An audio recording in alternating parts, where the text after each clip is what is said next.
Clifford with the kick out. Lake with a three-point try from the corner. That's a killer for the Rams.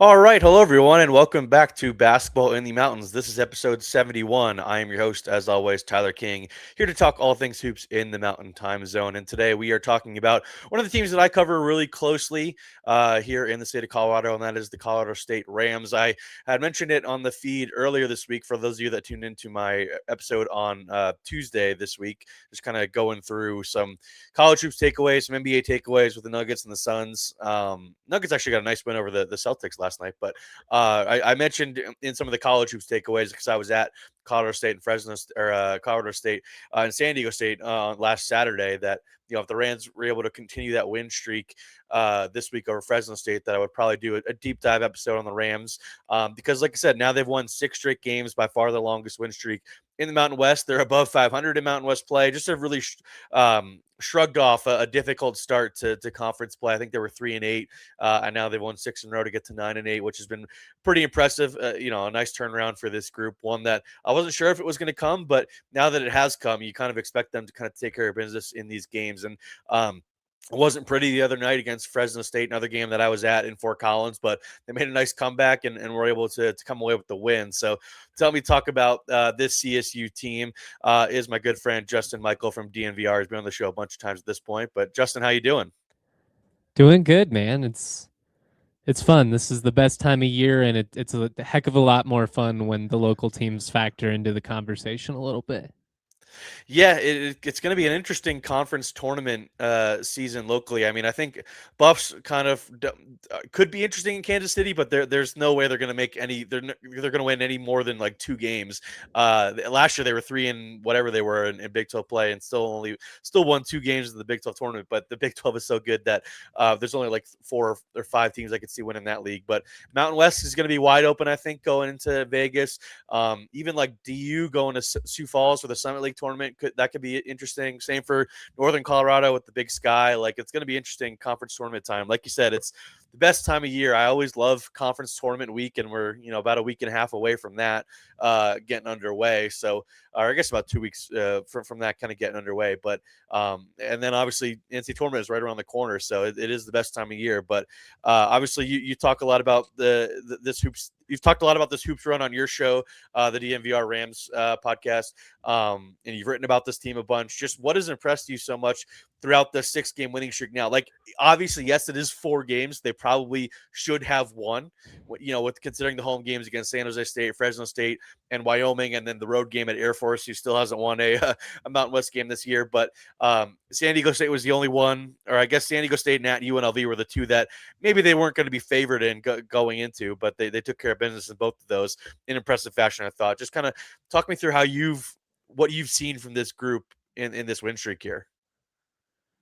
I think you've seen a group that's kind of figured out their roles, right? Like, this team is imperfect, I would say. They don't have a true just elite scorer like last year or even Isaiah Stevens when he got hot, but they are well-rounded, and I think they've really just kind of figured out a style of play that works for them. And I mean, Ali's talked about it a lot, but just the ability to kind of grind out wins and find a way to get to the free throw line and muck it up and hang around and just win some of these tight games that frankly they couldn't pull out earlier in the year. There's certainly some games you'd love to have back.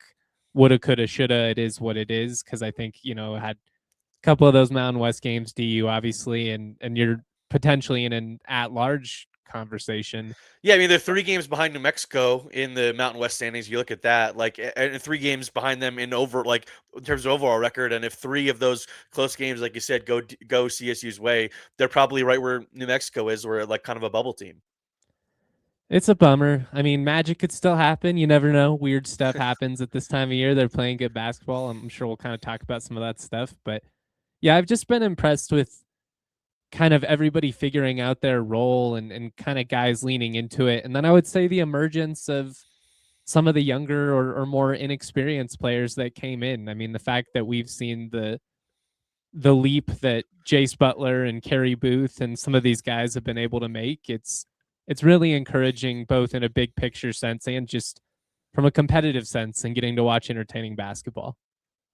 Yeah, and Ollie built this team kind of in mind that there wasn't going to be like like a Nate Clifford on this, or an Isaiah Stevens or a David Roddy on this year's team. Like, he built it knowing that depth was going to be its strength, and it's fair to say that over half of this win streak now has because Josh went down very early in that Wyoming game, that over half of this win streak has come without a key starter in Josh Pasquarelli, who admittedly had a better non-conference play than he had been, played better in non-conference than he was playing in Mountain West play, but he's still a really, really good shooter, and a guy this team relies on. So that you got to give them credit there. You mentioned Jace Butler. He had kind of stepped into the starting lineup before that injury, kind of replacing Jevin Mooney's. And Jace is a guy that I've been really, really impressed with, lately during the stretch, him and Kerry Booth. Kerry obviously came on pretty strong in the beginning of the season, waned off a little bit around the new year, and then has really picked it up again here in the month of February during the win streak. But Jace has really just improved massively from the time that we saw him first in the summer. Like you said, one of those guys that was at a high major last year at Washington, didn't really get the playing time he thought he deserved, and comes here and finds a role with Ali, a guy who believed in him as a high school player. Obviously, he was close to committing to CSU out of high school, similar with Kerry. So those two guys you can kind of combine into one. And I think the other guy is the guy that you wrote about in depth after the Fresno State win, is Brandon Recksteiner, who has just been like a rock steady guy for this group now. The Virginia Tech transfer at point guard. He had a bunch of big threes in that win over Fresno the other day. And he's now the team's leading scorer after he's kind of strung together some really strong performances here. How important has he been to you, and just kind of how fun of a story has it kind of been to see him kind of come into CSU, become maybe one of the heart and soul guys that they were looking for after losing so much of that from last year's team? I just think we've seen him grow so much from a consistency standpoint, right? Like, he had some moments at Virginia Tech where he'd heat up and hit threes, and he's definitely a dangerous 3-point shooter, probably the most consistent guy in terms of, being a volume 3-point shooter that's able to deliver. But I've been really impressed. I've talked about this with you. I do think he's better suited to play off ball, and we've seen CSU lean into that. But I do think it's been impressive to see him grow as a facilitator. He had a couple of key assists down the stretch in that win the other night. He's making the right plays. He's not trying to do too much. He's really skilled. I mean, some of the shots he's able to hit are NBA type shots, and he's nasty in the mid range, which is not something this team does a ton of. But late in possessions, I think him and Jev have both been able to show some instances of impressive shot making. But yeah, it's a really cool story. I mean, based on everything that I've heard about him and the interactions we've had with him, just seems like a really down to earth kid. It's hilarious because he's, obviously is in a world of wrestling with everybody in his family, and he kind of has some of that swagger to him. That's what I wrote the other night. I feel like he was someone who needed to find just a little bit of success and get that confidence going. He'll And get a now tech we're for really talking seeing him smack flourish. too. Yeah, he's definitely, we've seen that recently. I like it though. I think that the team has bought into that. They've shown more toughness as a whole, and I just think they're playing with a lot more confidence.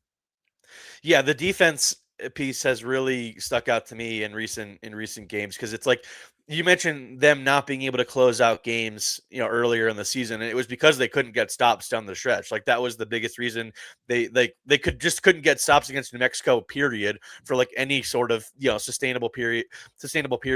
They just kind of fell apart defensively against Utah State at home too. Like, you looked at the Fresno State game on the road, the Boise State game on the road, like they just could not get any kind of consistent effort from the guys defensively late in games. And that's what's really swung this. Like, they held Fresno scoreless, for the last couple of minutes of that game. They finally shut down Deshaun Gorey, who was going off on them for the first 20 to 30 minutes of that game. Same thing with San Diego State. Like that was a close game for a lot of it, but they were able to kind of keep San Diego State at arm's length for a good chunk of it because of the defense. And you saw that show up in a big way in a bunch of those wins, in a bunch of these wins now. And I think the biggest key to that defensive piece is the front court and the guys that have really taken a step forward. Like Kyle Jorgensen obviously came out the year really, really hot as a scorer and a shooter, looking like a player I don't know if anybody, even himself, really expected him to be. And he just quickly went to the top of the scout and now has really had to adjust where he's not really the go-to scorer anymore. He hasn't had these 20-plus point games that he was putting up regularly in non-conference play. But I even mentioned back then that while Kyle was filling up the box score offensively, he wasn't really that great defensively. And I think that is where he's really turned his season around and become a guy that you can rely on to play at the 5. And sure, having Kerry Booth at the 4 is like a rover and a shot blocker who is really kind of menacing at this point. That helps him. But I got to give Kyle credit for, just like you said, getting tougher and becoming kind of the anchor of a collective group effort defensively. That has led to them holding teams into the 50s, into the 60s lately, and kind of being able to close out games, like you said, like they weren't earlier this year. What has stuck out to you with this defensive improvement for this group?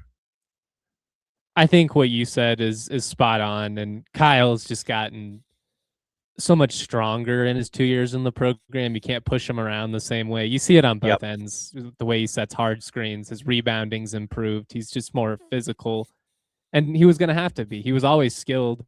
He's a good shooter. He can still burn you if you don't get out in space, and he's a really good passer, which has been huge for some of these guards, especially now that they're finally cutting and taking advantage of it.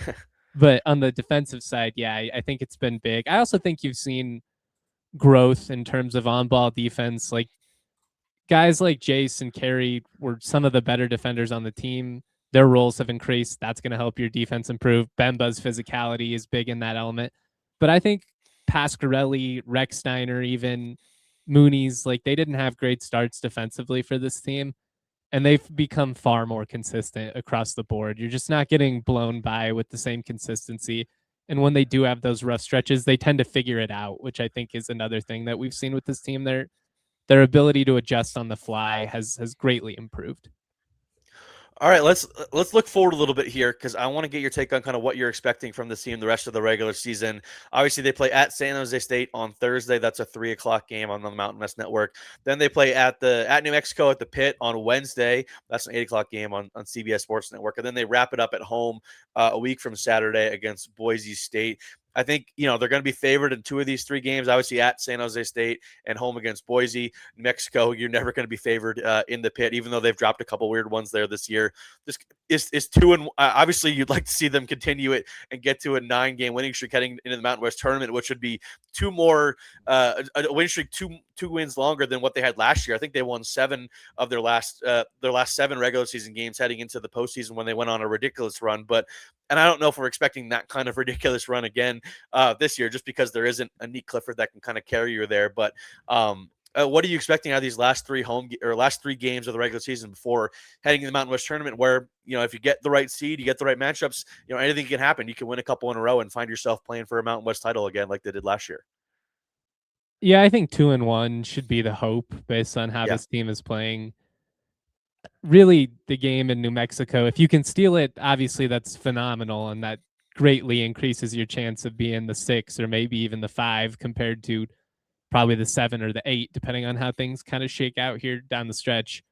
Would love to be able to avoid another game against Wyoming, who would obviously be charged up for it and have nothing to lose. I just hate the idea of playing a rival a third time. Hasn't typically gone well for CSU when that's matched up. Wyoming had a big win at Grand Canyon the other day too. That was pretty impressive. They're hanging with everyone too. I mean, they had Utah State on the ropes. They were obviously up double digits over CSU in the second half. Like, they're tough. And Fresno, to their credit too, the depth isn't there, but they're a tough team. They defend you. They hang around. So like getting out of that 8-9 would be so big. And I think as long as you go 2-1, you should be safe. You got to be Boise. Tiebreakers. Yeah, I mean, that'll be big, but fortunately you have the tiebreaker over UNLV, so I feel like they should be okay. But I just want to see them obviously take care of business against San Jose State, who, I mean, they beat Nevada a couple weeks back, so don't overlook them. But can you just go punch for punch with New Mexico in the pit in that atmosphere? Even if you hang around in that game, that gives me a lot of confidence going into Boise and then the Mountain West tournament. If you win it, though, now we're starting to feel cocky. Now we're pounding our chests a little bit and, feeling ourselves going into the tournament. The tough part is, even if you play your way up to a 5, because they added GCU, you don't get the bye like you did in previous Yeah. years. So you're going to have to win 4 in 4 days, which is just really tough. But Yeah. it's happened. It's been done. Yeah, that is just, it's always, people don't think about that at this time of year, that like having to play that extra game, like your legs are just kind of dead by even that third day. But like you said, anybody can kind of get hot at any given time in this conference. And that's kind of what I want to transition to next for I get you out of here today. Well, one other thing I do want to get to eventually, but just kind of your take on the Mountain West as a whole at this point. Obviously, Utah State, San Diego State tied atop the standings. New Mexico a game back.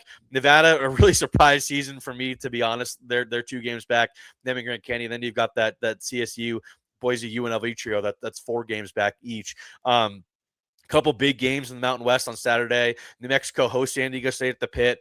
And then Utah State hosts Grand Canyon in a reverse game where Utah State obviously lost at Grand Canyon earlier this year. And New Mexico actually won that was a close loss they had at San Diego State last month. But so 2 really intriguing matchups between the 4 of the top 5 teams in the conference. Just what has been your take on as a whole on this Mountain West in the last year of this iteration of it before half the conference leaves for the new Pac-12 next year?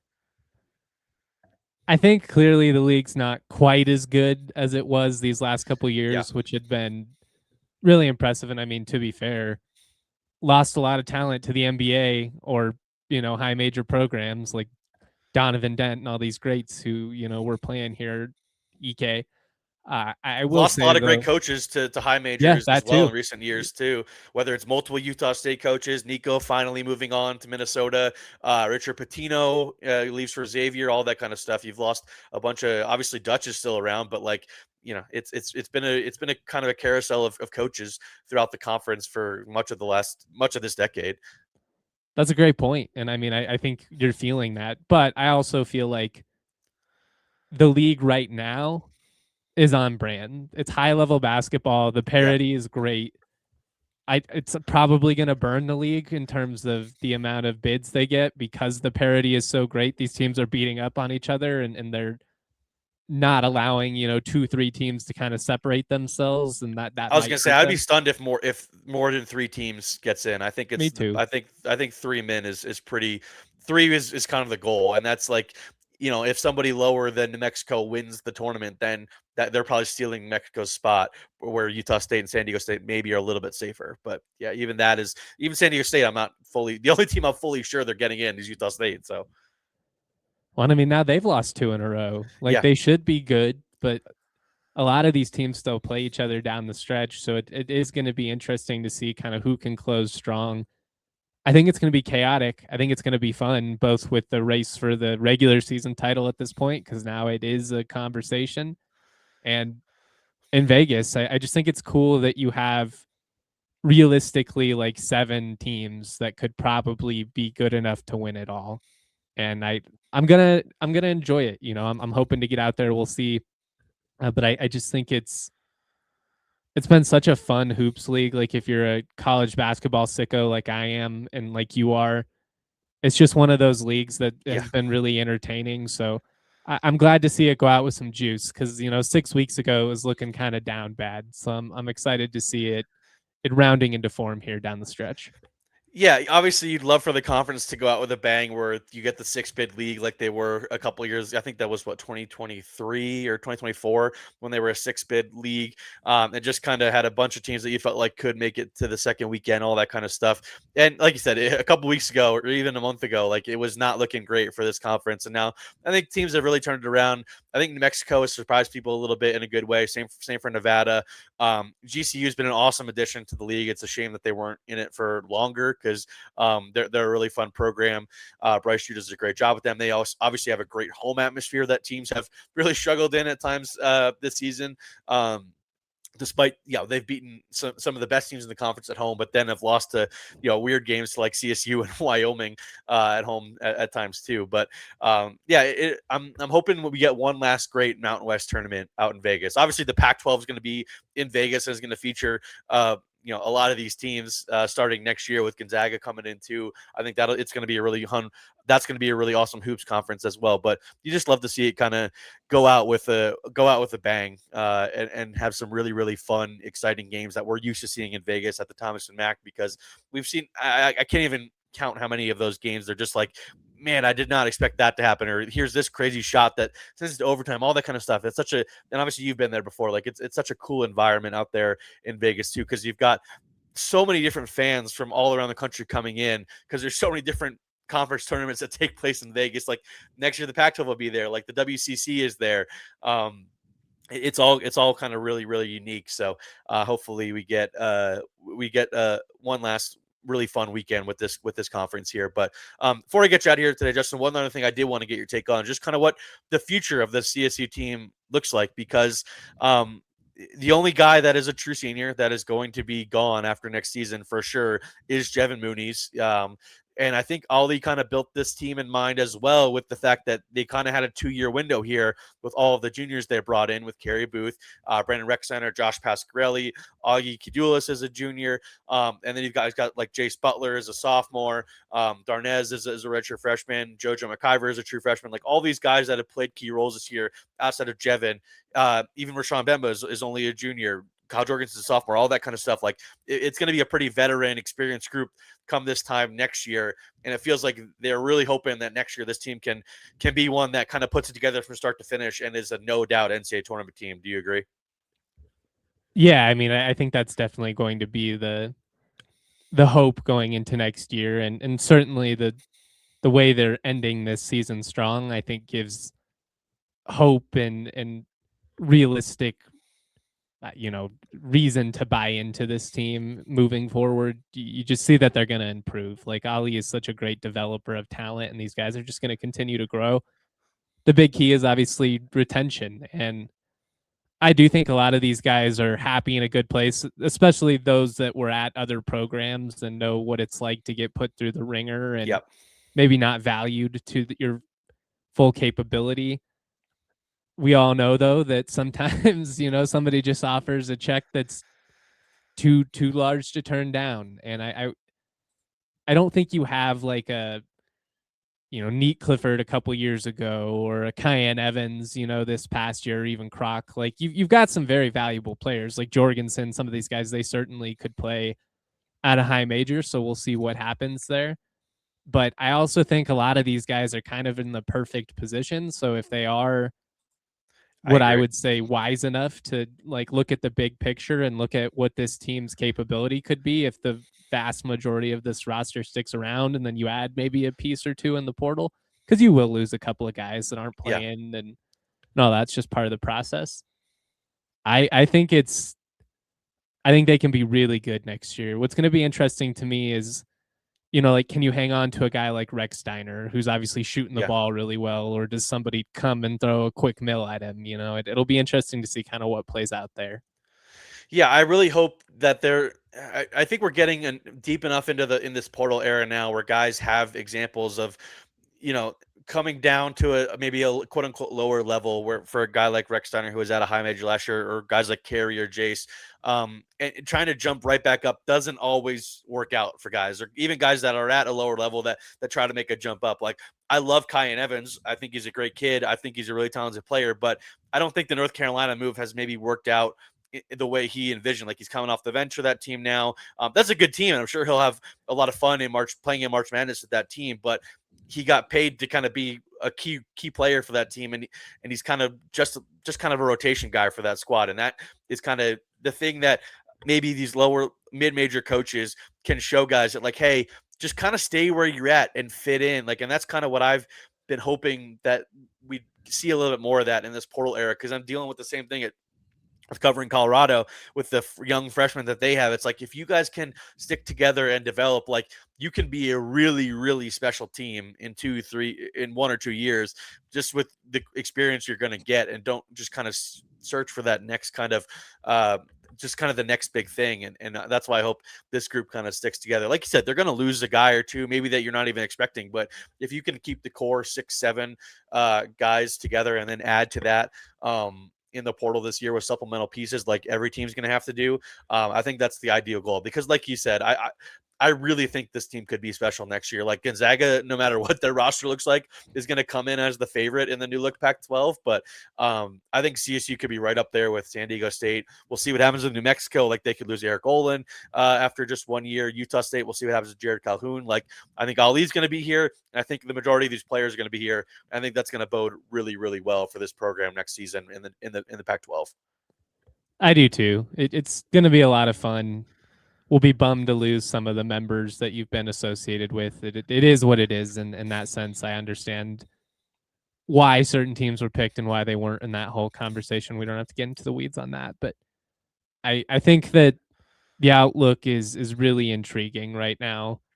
And I think, again, just I know sometimes those checks are a little bit bigger at some of those bigger schools. But, I mean, the Rams were a travel call away from playing for a Sweet 16 last year. They've sent 3 guys to the NBA in the last half decade. It's certainly trending upwards in terms of the exposure. And it's not like CSU isn't investing in hoops either. Like they're investing in across the board. They want to compete. Yeah. I actually do hope the guys stay in Boulder, though. I know you got to get out of here and no, you're good. You've got stuff going on, but just as a college basketball fan, it's more fun when you get to see these players grow. And then you get those epic clashes in year 2, like we got in Fort Collins a couple years ago, when you had KJ and De Silva and all these. There are 5 NBA players in that game between the two teams. And a couple of other guys that are playing in Europe right now. So, I mean, there were a lot of pros on those teams. And it's just more fun for basketball in the state when guys stick around.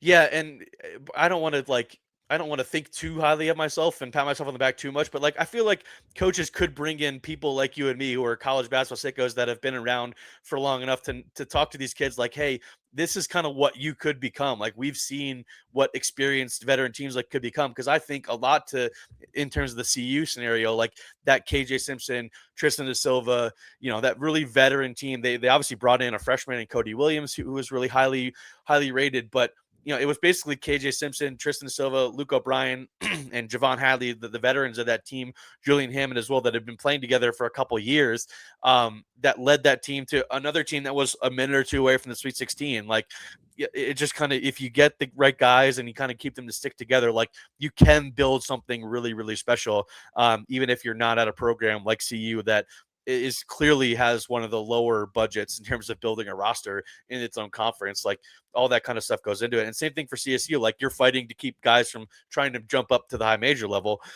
Even if you have good finances compared to the rest of your league, you just want to come in and tell these guys like, hey man, we enjoy this too. Like we enjoy when your teams get to go play in March Madness and all that kind of stuff. And we see like what the potential could be for this group. So don't want to like think of myself too highly, but I feel like we could be useful to coaches because maybe they don't want to hear it just from their coaches. It's more from like a neutral party. Yeah, exactly. It's like I enjoy watching you play basketball either way. Obviously, I'd prefer if you did it here, but I mean, I understood why Cayenne left. I understood why Jalen Tucker Johnson went to Minnesota. I didn't begrudge those guys. And I think Brock, if you're following your coach, it really makes sense. Like I'm never going to begrudge a guy like Croc for following Nico to Minnesota. And I think Croc's had a pretty solid year. He's a big piece of what Nico has been doing in Minnesota. They might be fighting to hang on to him again. We'll see what happens. Yeah.